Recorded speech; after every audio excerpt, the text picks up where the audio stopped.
Hey everybody, Wandering Pastor coming to you again today with part 2 of a series I'm doing on faith that overcomes.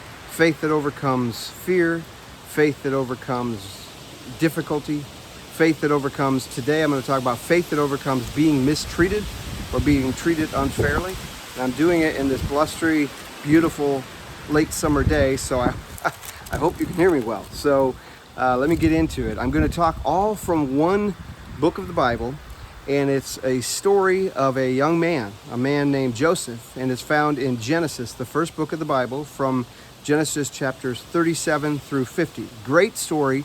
If you want to read it, maybe you've never read the Bible before, this would be a great story to read. Genesis chapter 37 through chapter 50. And you could probably skip over chapter 38, and that'll be clear, just because chapter 38 is kind of a bad experience that happens, but it doesn't concern itself specifically with Joseph. So if you want to learn a great thing, a great lesson about faith that follows through on your dreams and faith that overcomes being mistreated or being treated unfairly, Joseph's story is a very good one. Now, why am I doing this series? Because I know personally, a lot of people who are in a season of life where they're having to step into new roles or new responsibilities, new adventures, even new challenges. And as we talked about Abraham last time, we talked about how Abraham was called to step out of everything that he had known and go to wherever God would show him. He didn't know the place God was calling him to go. He just knew that God was calling him, leave your father's house, leave everything you've known, and out to the land I will show you. And he did it. He had faith to do it. It was challenged along the way. He had missteps along the way, but he continued to do it. And now we look back on Abraham as a hero of the faith. Well, Joseph is a similar situation in the sense that we look back on him as a hero of the faith, but he could not have known that at the time. And it was just about faith going through this difficult thing. So here's the scenario. Genesis chapter 37, it actually picks up the line or the story of Jacob's life again, but it specifically focuses on Joseph, one of his sons, and it happens to be one of his favorite sons. And in fact, it actually says that right there in verse 3. Now Israel, that is Jacob, loved Joseph more than any of his other sons, because he had been born to him in his old age. And he made him a richly ornamented robe. When his brothers saw that their father loved him more than any of them, they hated him. They could not speak a kind word to him. Maybe you've heard of sibling rivalry. Maybe you've experienced it. This is sibling rivalry like on steroids. These guys hated him. They could not speak a kind word to him because it was very obvious that their father Jacob loved him more than any of the other brothers. He had 12 brothers. Joseph was the favorite.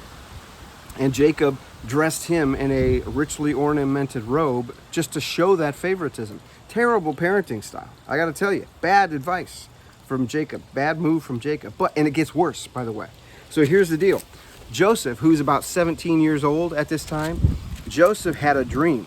And when he told it to his brothers, they hated him all the more. He said to them, listen to this dream I had. We were all binding sheaves of grain out in the field when suddenly my sheaf rose up and stood upright, while your sheaves gathered around mine and bowed down to it. Now, I don't know if you've ever had dreams that were prophetic or profound or anything like that, but if you have a dream like that, and you tell your brothers who already hate you, that's not a good move, right? That's a pretty immature move. But he was a 17-year-old boy, the 10th or the 11th of 12 brothers. He was probably pretty immature, right? It gets even worse. His brother said to him, do you intend to reign over us? Will you actually rule over us? And they hated him all the more because of his dream. And then he had another dream, and he told it to his brothers. Listen, he said, I had another dream, and this time the sun and moon and 11 stars were bowing down to me. When his father heard about his dream, his father rebuked him and said, what about this dream you had? Will your mother and I and all your brothers actually come and bow down to the ground before you? His brothers were jealous of him, but his father kept the matter in mind. So you have to know the context. Jacob knows that Joseph and Benjamin are, they are the promised ones. They are the ones that God is going to move through, and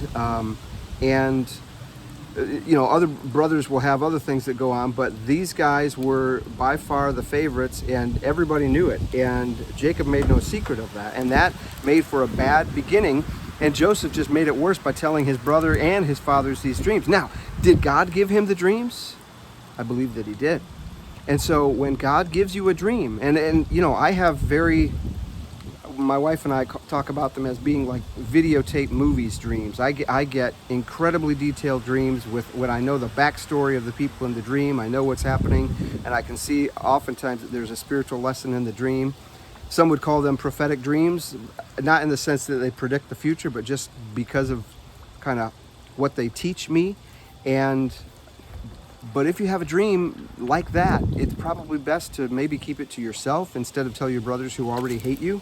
But here it goes. Okay, so Joseph, who's now irritated his brothers more than ever, comes toward them. They're out taking care of the sheep. He comes toward them because his father sent him on an errand to go see them and check on them. And here he comes with his richly ornamented robe, and they see him from afar, and they say, "Come, now let's kill him and throw him into one of these cisterns and say a ferocious animal devoured him, and then we'll see what comes of his dreams." So you can see there's bitterness and anger and hatred there. When Reuben, one of the brothers, heard this, he tried to rescue him. He said, "Let's not take his life. Don't shed any blood. Throw him into the cistern here in the desert, but don't lay a hand on him." Reuben said this to rescue him later from them and take him back to his father. But they stripped him of his robe, and they took him and threw him into a cistern. The cistern was empty. There's no water in it. And as they sat down to eat their meal, they looked up and saw a caravan of Ishmaelites coming from Gilead. Their camels were loaded with spices. And Judah said, "Hey, let's not kill our brother. What do we gain then? We'll just be guilty of his blood. Come, let's sell him to the Ishmaelites." And so when the Midianite merchants came by, his brothers pulled him up and sold him as a slave. And now he's done, right? They think, look, his dreams won't come true. But not only that, we don't have to be thinking about him anymore. And, forget it. He'll probably be a measly slave, and eventually he'll die away from us. But we hate him, so we don't care. Well, that's not how it goes. God knows. See, God is sovereign over his dreams. God is sovereign over his life. Chapter 39, we pick up, Joseph had been taken down to Egypt, and Potiphar, an Egyptian who was one of Pharaoh's officials, the captain of the guard, bought him from the Ishmaelites who had taken him there. And verse 2, the Lord was with Joseph, and he prospered, and he lived in the house of the Egyptian master. And what you read there in that chapter is that virtually everything Joseph touches prospers. And Potiphar knows it, and Potiphar puts him in charge so that he's the second-ranking person in Potiphar's household behind Potiphar. And nothing is held back for him. He's given freedom and authority over all of it. And it's a great gig. And God has landed him on his feet and prospered him there. But Potiphar's wife sees that Joseph, who's probably 20 now, is handsome and rugged, and she tries to get him to have sex with her on multiple occasions. She grabs him and says, "Come to bed with me." And he says no.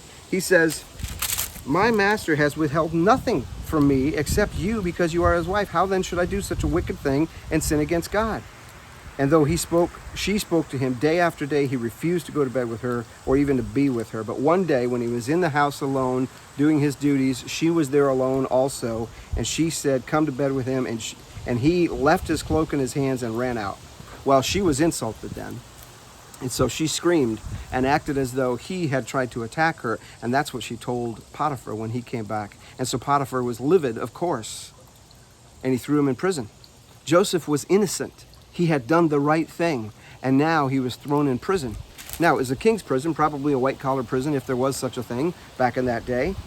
But he was thrown in prison and given 2 cellmates, each of whom had also served the king, actually Pharaoh, directly. One was a cupbearer, one was a baker.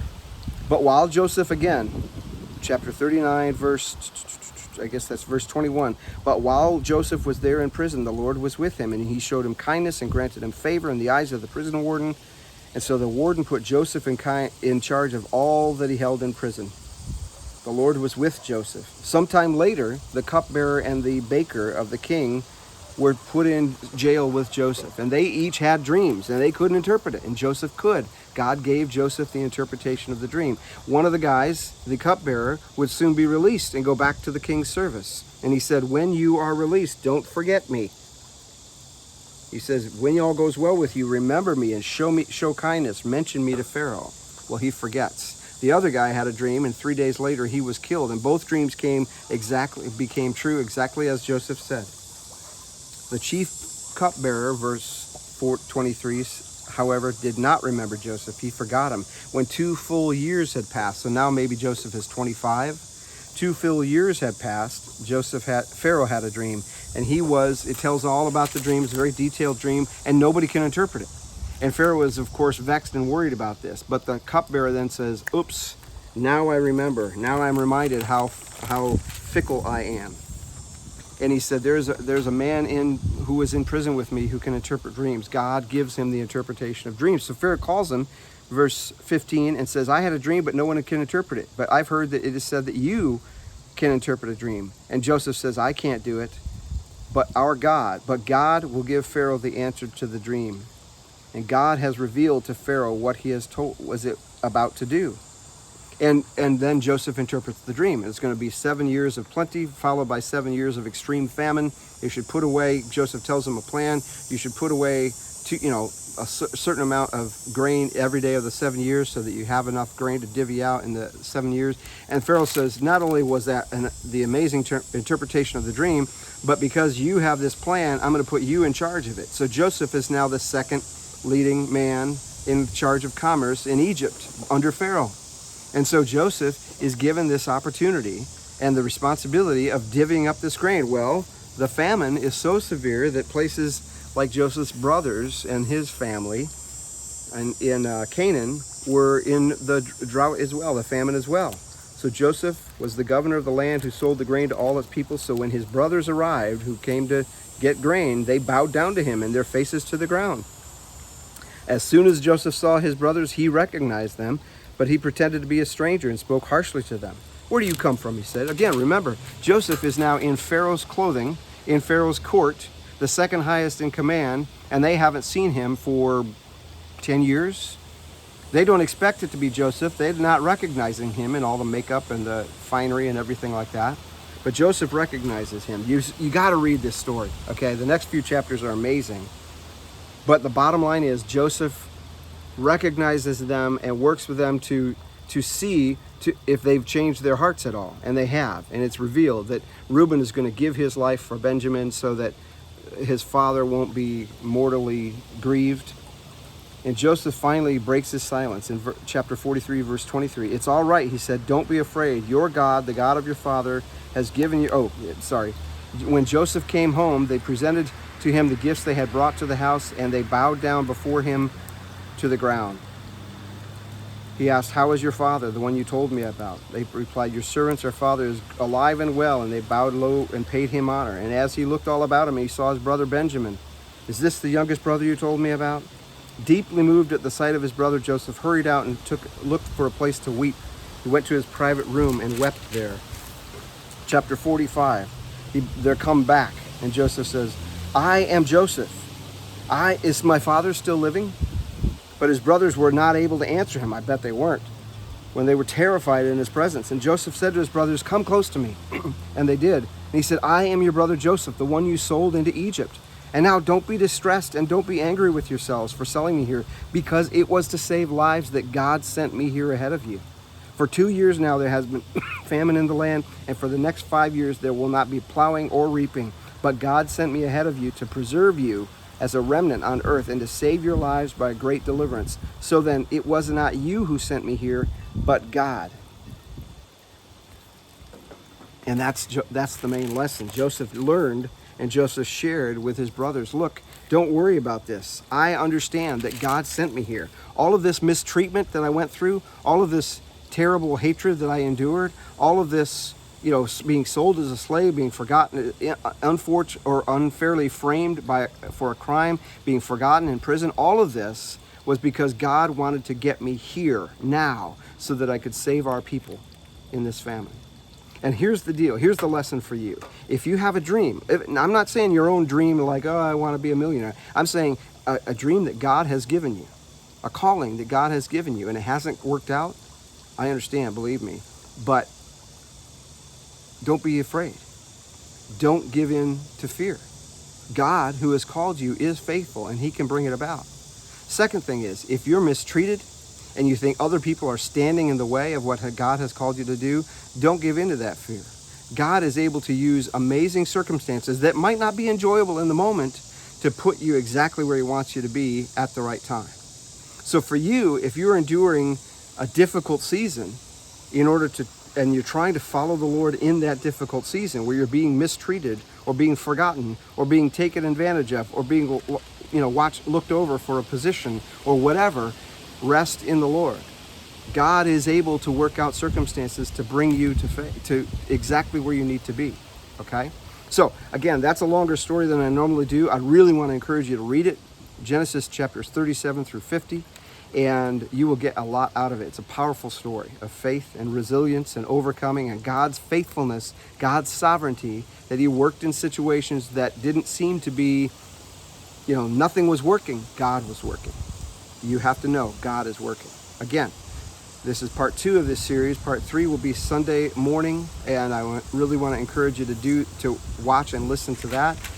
You can get all of these things and many more at wanderingpastor.com. You can follow me on YouTube at wanderingpastor7958. And I really want to encourage you, if you get something out of these, share them with other people, because the words need to get out, okay? All right, it's Wandering Pastor saying grace and peace to you. Rest in the Lord. He is sovereign and he is faithful, and he will watch over you and your dreams as well. Okay? Peace.